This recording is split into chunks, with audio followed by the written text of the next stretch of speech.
Thanks for helping me organize the artifact closet, guys. No problem, Bram.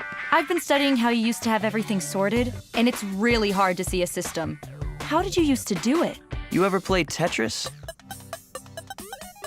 Yeah, that's not really a system. I know. Plus, you never got a trombone when you really needed one. Well, now you should have no trouble at all finding anything you need. We've got this setup starting with the beginning of the Salvation Army in 1865, going year by year, then branching out into continents. And Mr. B hooked us up with these awesome climate-controlled boxes for some of the really old stuff.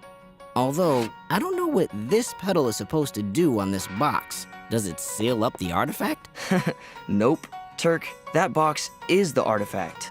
You're holding the shoe shine box of none other than the Commissioner Samuel Logan Brengle. Whoa, really? Yep, that's the real deal. I remember learning about Brengle, but what does this thing have to do with him? That's an interesting story. You might remember that Samuel Brengle was really smart and did super well in school. After accepting Jesus at a revival meeting, he went on to become a scholar and eventually studied theology at Boston Theological Seminary. Brengle was well known and well liked. And when he graduated, there were a lot of offers to lead some of the largest Methodist churches in the United States. But he had learned about the work that the Salvation Army was doing and knew that this is where he wanted to serve God. He met General William Booth during one of his visits to Boston and even married a Salvationist named Elizabeth Swift. I don't know what Samuel thought he was getting into, but his first meeting with General Booth probably didn't go as planned. While large churches in America tried their hardest to get Samuel to be their pastor, William Booth wasn't so sure about Brengle. He wondered if someone who spent so much time studying in seminary would be cut out for the hard work that the Army was doing. He also didn't know if someone as smart as Brengle would be willing to take orders. He'd be joining an army after all.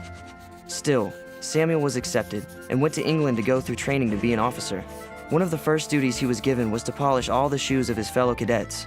At first, this seemed like a really nasty chore that didn't really make any sense to ask someone with his education. But he thought about it, and he remembered that Jesus bent down and washed his disciples' feet. And if the Son of God could humble himself to do such a lowly task, then why wouldn't he be grateful to serve his fellow cadets in this way? And Brengle's service through the Salvation Army only took off from there.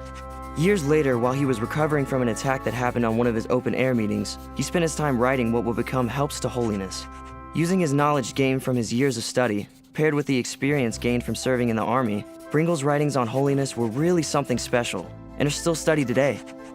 Something that Brengle learned is that being holy, or being set apart, is about being ready to extend the love of Jesus towards others. And he spent the rest of his life committed to teaching others about that kind of holiness. Wow.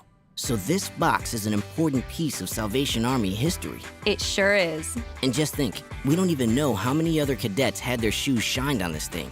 And then who knows what amazing things they went on to do. It just goes to show, when you take care of souls, you take care of souls.